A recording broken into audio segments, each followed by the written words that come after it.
Okay, so this is a discussion about the different units of temperature and how you can or at least how you can interconvert between the three of them and what's the conceptual intuition behind all of them. Okay, so first, there are three units of temperature: degree Celsius, degree Fahrenheit, and Kelvin. So, so basically, a unit is just something that is invented, right? So basically, someone came up with the unit of meter. Someone said, okay, let this be a unit of meter, and because of that, it now is the unit of meter that we follow today, right? So it's also basically the same for temperature. So we know that, the hotness or coldness of something must be measured, and therefore someone had to invent a unit for it. So first was the unit Celsius or the unit Fahrenheit. So Fahrenheit was a fellow who tried to use a solution of water and some salt, right? And then he tried to observe at what point that solution would freeze and at what point would it boil. And so that the point at which that solution would freeze, he called it 0 degree Fahrenheit, right?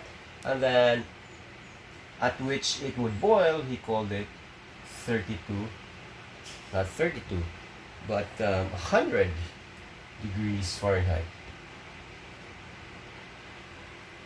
Okay? Now, another scientist by the name of Celsius, of course, also invented another scale, and this time he used pure water, right? And the point at which it freezes, he called it 0 degrees Celsius. The point at which it boils, he called it 100 degrees Celsius, right? But of course, as you know, because these two have different bases, so this is based in pure water, while this one is based on a form of a brine solution, which is basically water plus some salt, right?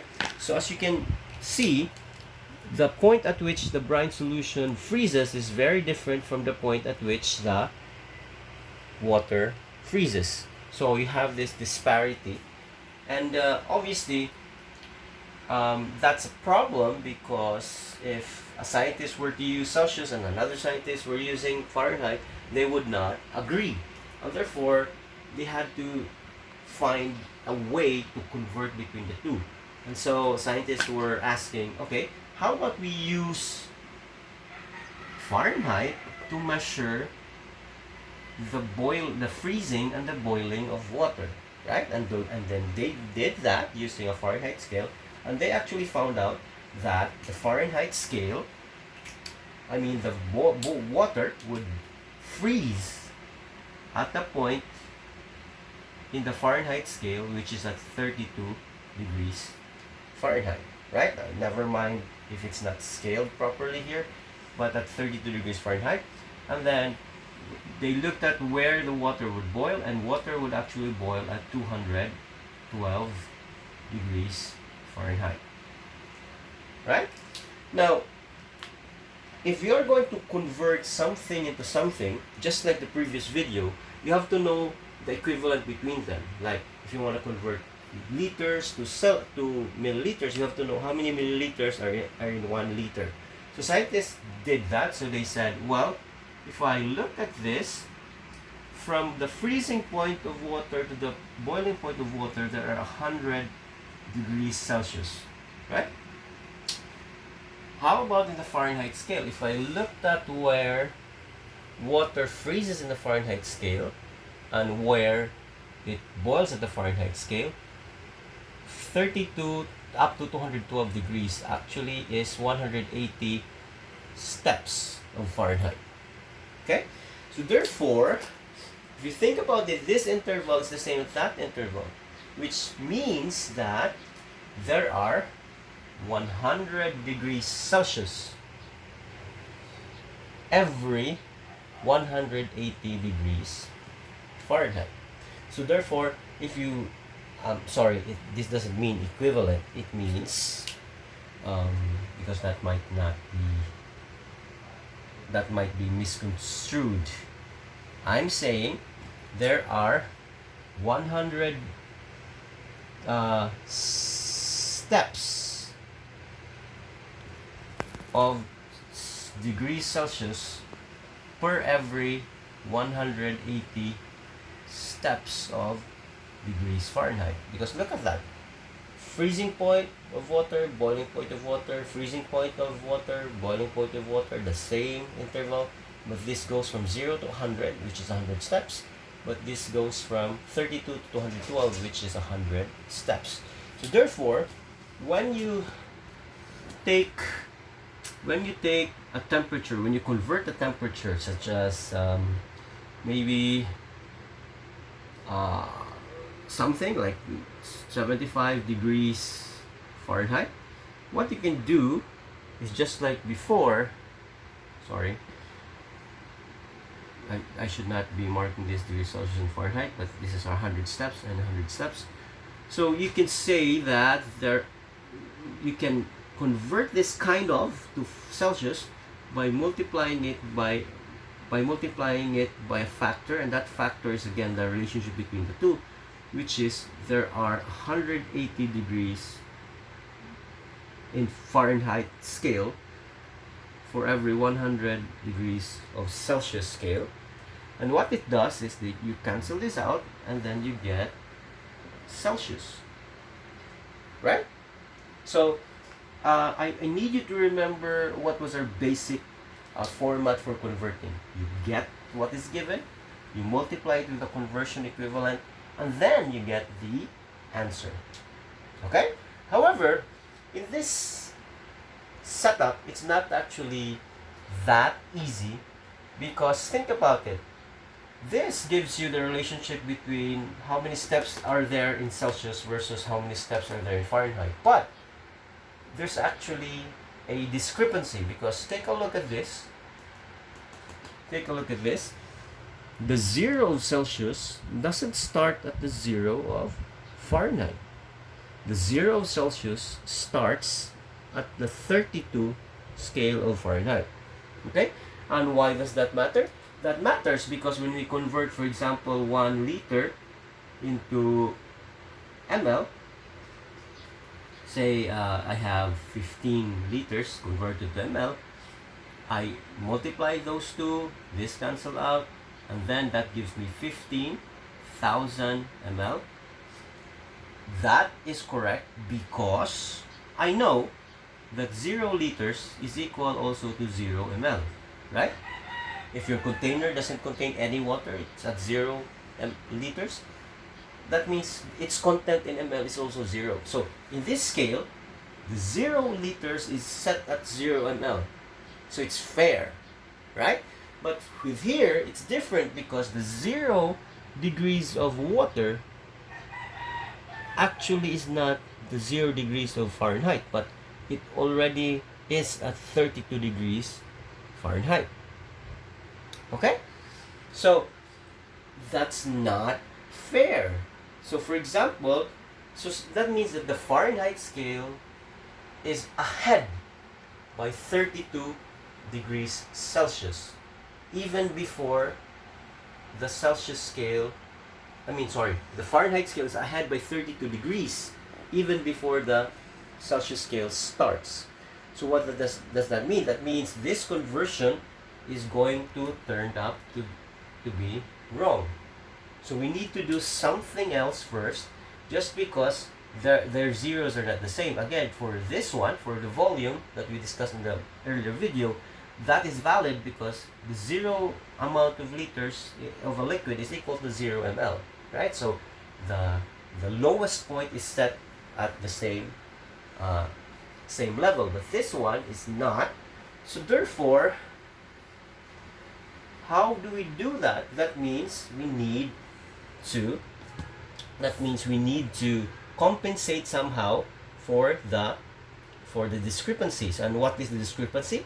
Again, Fahrenheit starts off at 32 when starts off way earlier than the Celsius scale. So that means it has an advantage, right? So therefore, how do we take out that advantage? Well, you take away that advantage first. So therefore, we get, for example, 75 degrees Celsius, Fahrenheit. What we do is we subtract first the unfair advantage, which is 32. Because remember, when Celsius starts, Fahrenheit has already started way before. It's already at 32, so it has an unfair advantage of 32. So we take out that, and then the result, that's when we multiply by this factor between them, which is for every 180 steps of Fahrenheit, there are 100 steps of Celsius, and then we get the answer. So let's do this. What is 75 minus 32? 75 minus 32 is 43, right? 43 degrees Fahrenheit.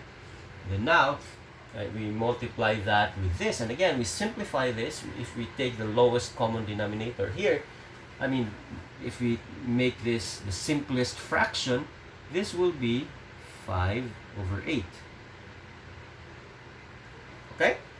So again, which means that for every 5/9, for every 9 steps of Fahrenheit, there are 5 steps of Celsius already.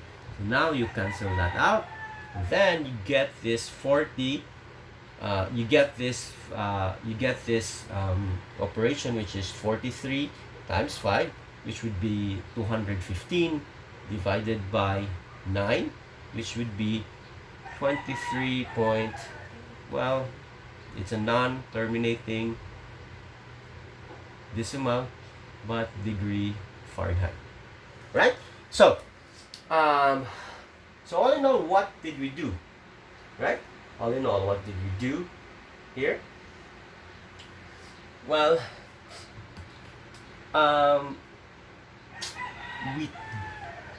we got the given, which is the temperature in Fahrenheit, right?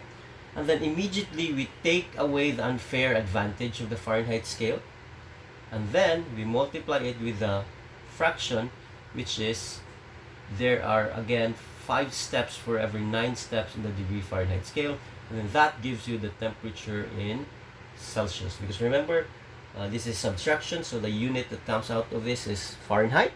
Then that cancels out by the unit here, so what you get is temperature in Celsius, right? So that is your formula, therefore, in converting Fahrenheit to Celsius. So let's just rewrite that clearly here. So that would be temperature in Celsius would be temperature in Fahrenheit, take away the unfair advantage, which is 32 degrees Fahrenheit, multiply that by 5 degrees Celsius per every 9 degrees Fahrenheit. That's the formula for converting Fahrenheit to Celsius. Now, when you do the reverse, which is when you convert Fahrenheit, you're given Celsius, and then you're going to convert it to Fahrenheit. Remember that Fahrenheit has the advantage, so therefore the Celsius has the disadvantage. So therefore, you have to add 32 instead of taking it away from the one. So you have to add 32 degrees. So there are 2 ways to do this. One is, you just say, well, temperature in Fahrenheit is just temperature in Celsius, and then you multiply right away with 5 degrees Celsius, this time it's the reverse because you want to get the Fahrenheit. So 9 degrees Fahrenheit over 5 degrees Celsius. Then whatever the result of that, you add 32 degrees Celsius. Because you see, for example, this one halfway, which is 50. If you convert that to Fahrenheit, so it will be here, but since it has an unfair advantage, you have to add back the 32, right? So that is how you do that. Now, you don't I'm sorry, I actually said there are two ways to do this. Now I'm realizing there's only one way to do this. You don't add this first to the Celsius, right? Because if you add this to the Celsius first, that means if this is the 50, if you add 32 to the Celsius first, so that will end up being converted as well. And you don't want to convert that because the unfair advantage, which is 32, is not in Celsius. The unfair advantage, which is 32, is in Fahrenheit. So therefore, you add that unfair advantage.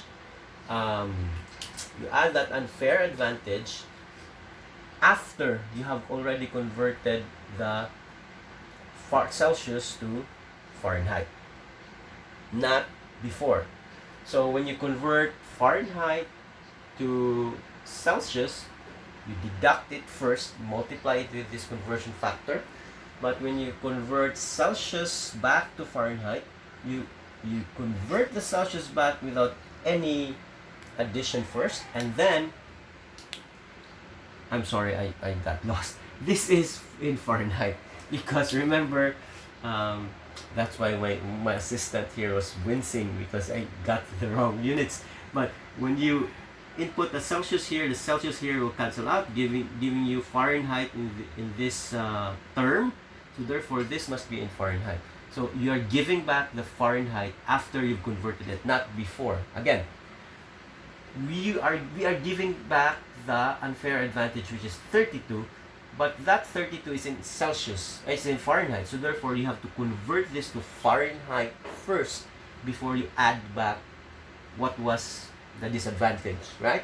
Unlike here, where if you start with Fahrenheit, you deduct first the Fahrenheit because it's in Fahrenheit before you convert it to Celsius. Okay?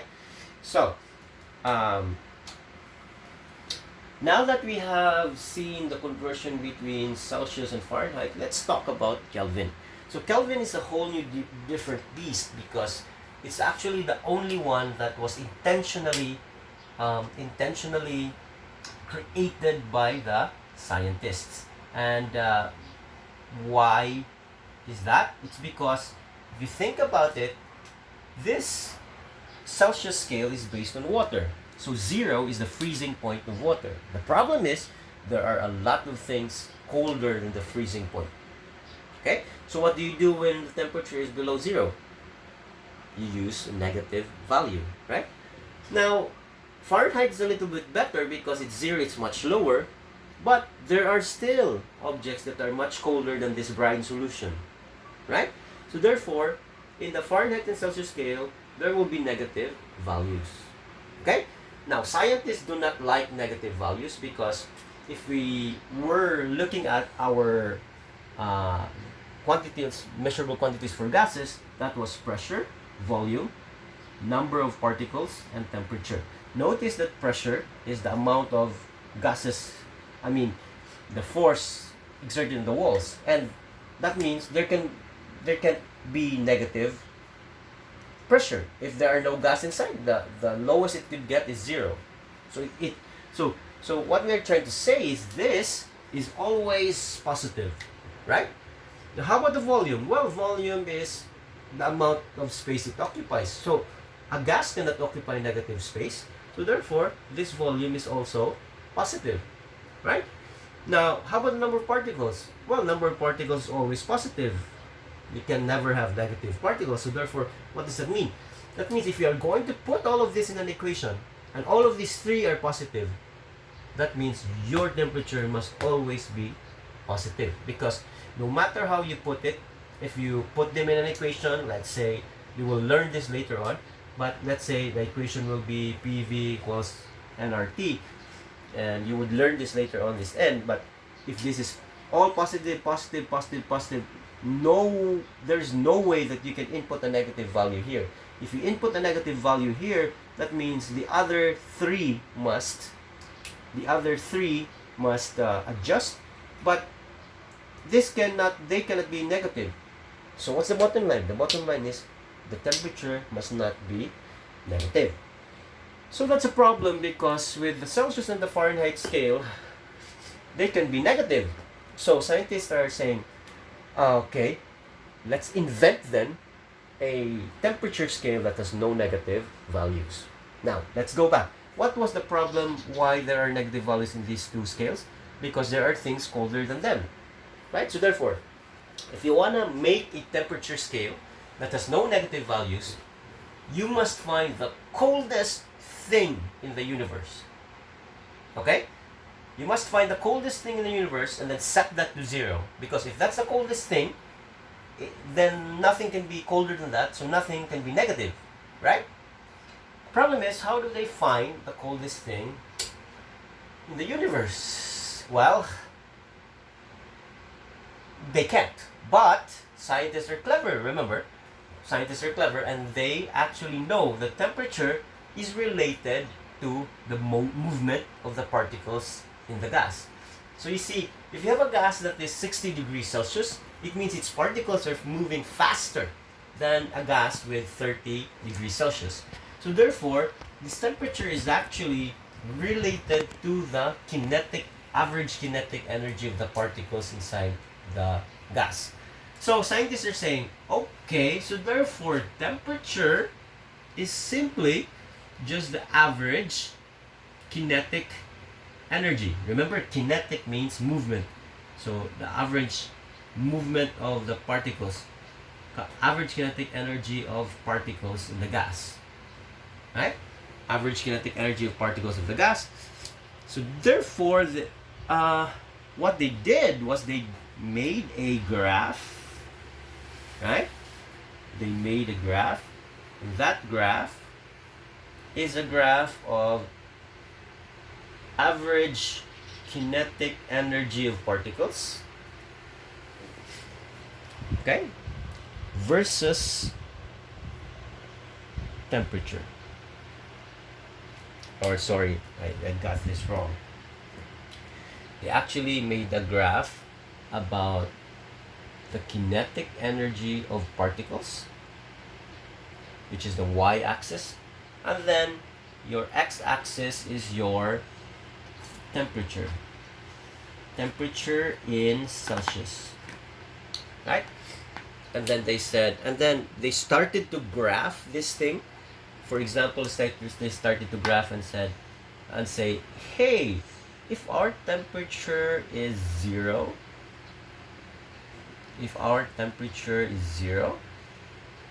the kinetic energy of particles is this. If our temperature is 100, the kinetic energy of temperature is here.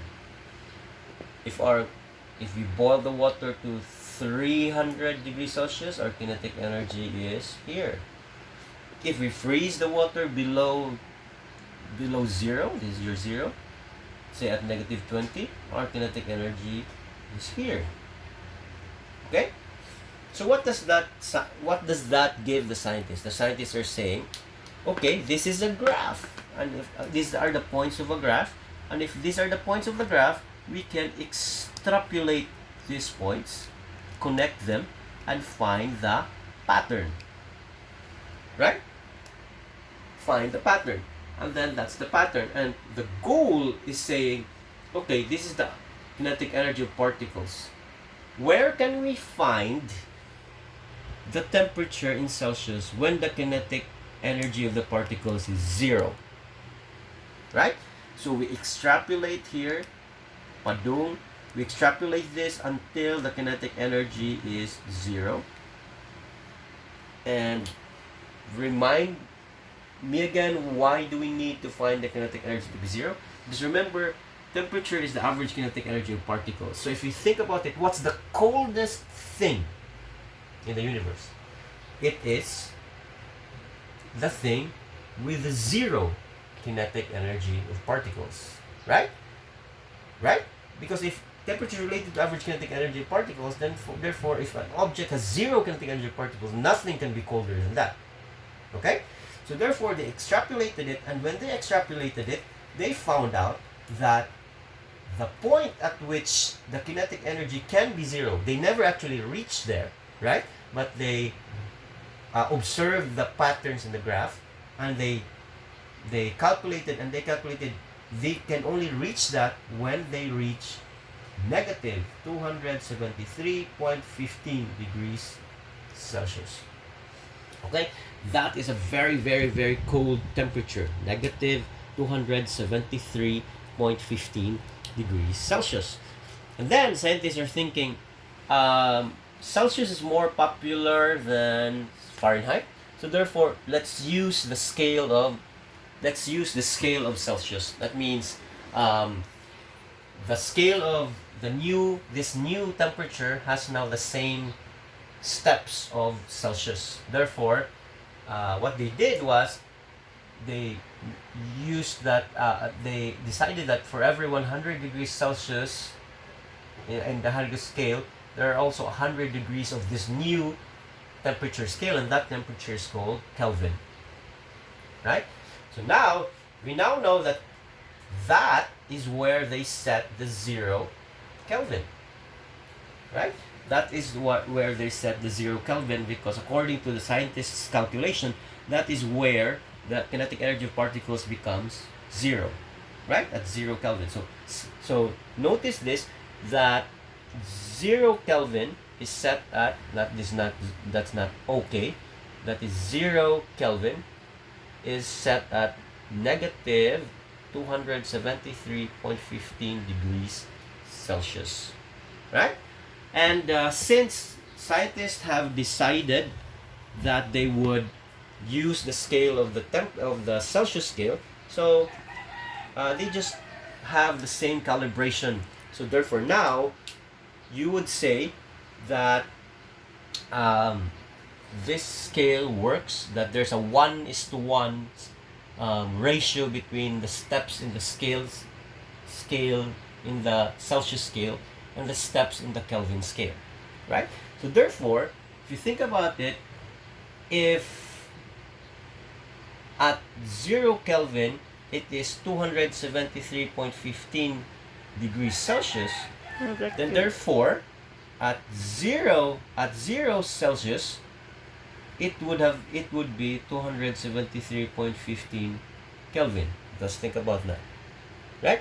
If you start from, if negative 273.15 is 0 Kelvin, then at 0 Celsius it would have been 273 Kelvin, and therefore forgive me if this is not to scale, at 100 degrees Celsius it would be 373.15 Kelvin. But there's a 1:1 correspondence between the scale in Celsius and Kelvin. Right? So therefore, when you convert now Celsius into Kelvin, all you need to do is you get the temperature in Celsius, multiply it with 1 Kelvin every 1 degree Celsius, and then you give it 273.15 degrees Celsius, because remember, they cancel out, this becomes Celsius, and that's fine. And this is the Celsius scale, right? Now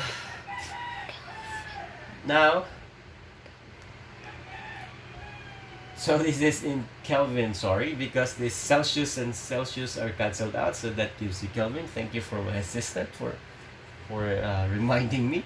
So this is the in Kelvin scale, and therefore when you convert from Celsius to Kelvin, Kelvin to Celsius, you would just have temperature in Kelvin multiplied by 1 degree Celsius for every degree Kelvin, then minus 273.15 Kelvin. And notice that because this formula is just basically, this is just nothing, right? This just simply, I'm sorry, this is Kelvin cancelled out, so that gives you Celsius. So this is degree Celsius. Thank you again for my assistant. Now, as I was saying, this is very special because it's just basically times 1. You convert that, so you can totally. Let me just erase this part so that you won't be confused. So even if I write this as TK equals TC plus 273.15 degrees Celsius, And then before I multiply it with 1 Kelvin for 1 degree Celsius, this would still work because inside will be Celsius, right?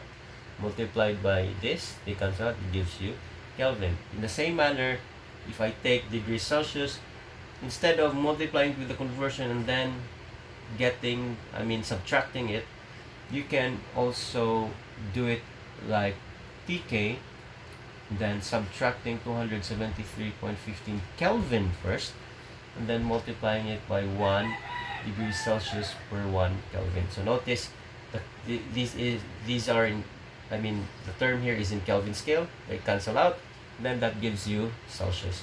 So these two formula work actually, even if functionally they work, but if you want a logical approach to it, just like the Fahrenheit, remember the Fahrenheit, why when we convert from Fahrenheit we subtract 32? We subtract 32 from the Fahrenheit because the Fahrenheit scale started early, right? Started early. That means it started at, its 0 starts before the Celsius scale starts. So we are taking the unfair advantage. So in the same manner, that is the same for Kelvin. So for Kelvin, we must take the unfair advantage. So remember, Kelvin is already 0 at negative 273 degrees Celsius, right?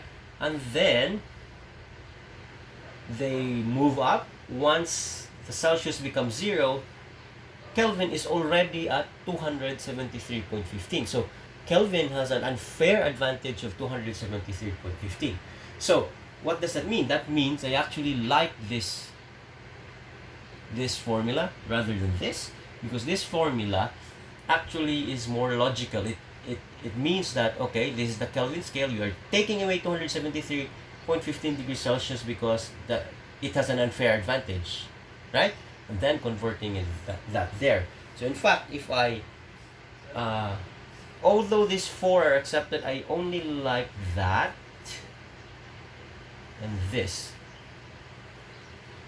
just to give me peace of mind, because although those two work, logical speaking, it's not in line with what we've been saying about the Fahrenheit. So here, the Fahrenheit scale has the advantage. We take away 32 before converting it.